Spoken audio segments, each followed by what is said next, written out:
ইব্রাহিম আয়ের জীবন ও ঘটনা। ইব্রাহিম ইসলামের একজন গুরুত্বপূর্ণ নবী এবং রাসূল। তিনি একজন মহান নবী হিসেবে ইসলামে বিশেষ স্থান অধিকার করেছেন। তার জীবন ঘটনাগুলি আজও মুসলমানদের জন্য অনুসরণের আদর্শ।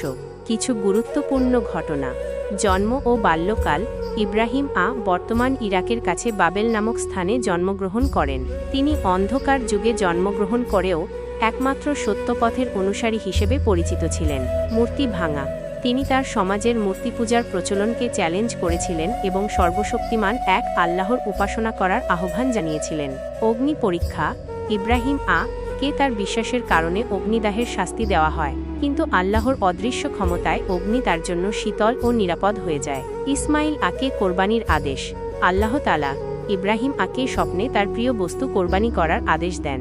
তিনি তার ছেলে ইসমাইল কে কোরবানি করতে চাইলে আল্লাহ তাআলা একটা মেষশাবক পাঠিয়ে ইসমাইল কে বাঁচিয়ে দেন। হজ্জের প্রতিষ্ঠা। ইব্রাহিম এবং তার ছেলে ইসমাইল মিলে মক্কা শহরে কাবা শরীফ নির্মাণ করেন এবং হজ্জের বিধান প্রবর্তন করেন। ইব্রাহিম এর জীবন থেকে শিক্ষা। 1. আল্লাহর উপাসনা। তিনি এক আল্লাহর উপাসনার প্রতি অবিচল ছিলেন। সত্যের পক্ষে দাঁড়ানো। সামাজিক চাপ সত্ত্বেও তিনি সত্যের পক্ষে দাঁড়িয়েছিলেন। আল্লাহর উপর বিশ্বাস। তিনি আল্লাহর উপর অগাধ বিশ্বাস রাখতেন। কোরবানির মহান মূল্য। তিনি কোরবানির মাধ্যমে আল্লাহর আনুগত্যের প্রমাণ দিয়েছিলেন।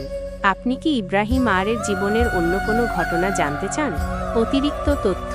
ইব্রাহিম ইহুদি, খ্রিস্টান এবং মুসলমানদের কাছে একজন সম্মানিত নবী হিসেবে পরিচিত। তার জীবন কাহিনী কুরআন এবং তোরাতে বিস্তারিতভাবে বর্ণিত আছে। মনে রাখবেন, এই তথ্যগুলি একটি সংক্ষিপ্ত বিবরণ মাত্র। ইব্রাহিম এর জীবন সম্পর্কে আরও বিস্তারিত জানতে আপনি বিভিন্ন ধর্মীয় গ্রন্থ এবং ইসলামিক ইতিহাসের বই পড়তে পারেন। আপনি কি